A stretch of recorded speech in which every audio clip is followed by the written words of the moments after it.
সব গল্পের শেষ থাকে না, যেমনটা নেই তোর আর আমার সম্পর্কের।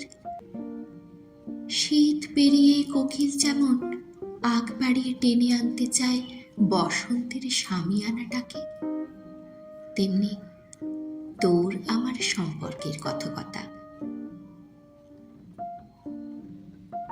কলকাকলিতে আগ বাড়িয়ে কিছু একটা করে ফেলতে চায়।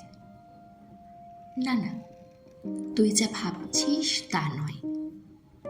তোর এই বিষয়টা আমার খুব ভালো লাগে। আরে ওই যে ন্যাকা ন্যাকার বদলে সরাসরি বলে ফেলতে পারিস মুখ ফুটে, তুই বর্ষা বিকেলের ঢেউ, তুই ভোরের শিশির ভেজা গোলা, আমার বৃষ্টি মেঘের ছাতা। এসব যেন তুই কৈশোরেই পাশ করে গেছিস। কত ঝগড়া, কত অমিল,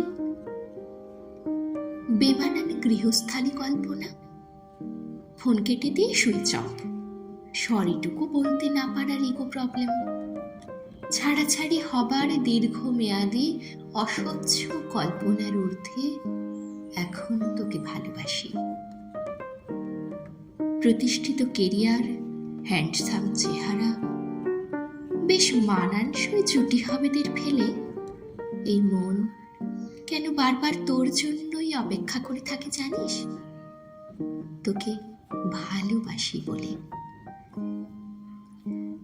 তোকে ভালোবাসি বলেই এখনো বসন্ত বর্ষা দুটোই ভালো লাগে।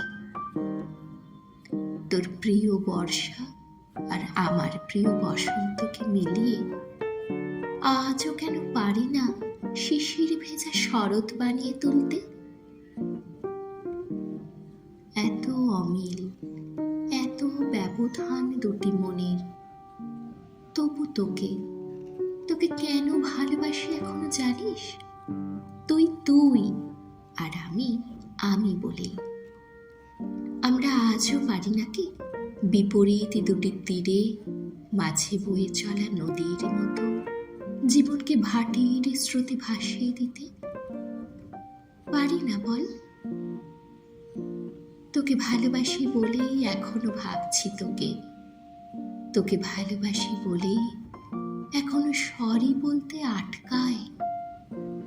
তুই আমার ভেতর ঘরে উঁকি দিয়ে দেখ, সব কিছু রুটিন বাঁধা জীবনের আড়ালে বয়ে চলে ফুলকো স্রোত, সেখানে তোরই জন্য অনন্তকাল ভালোবাসার সীমাহীন কলতান।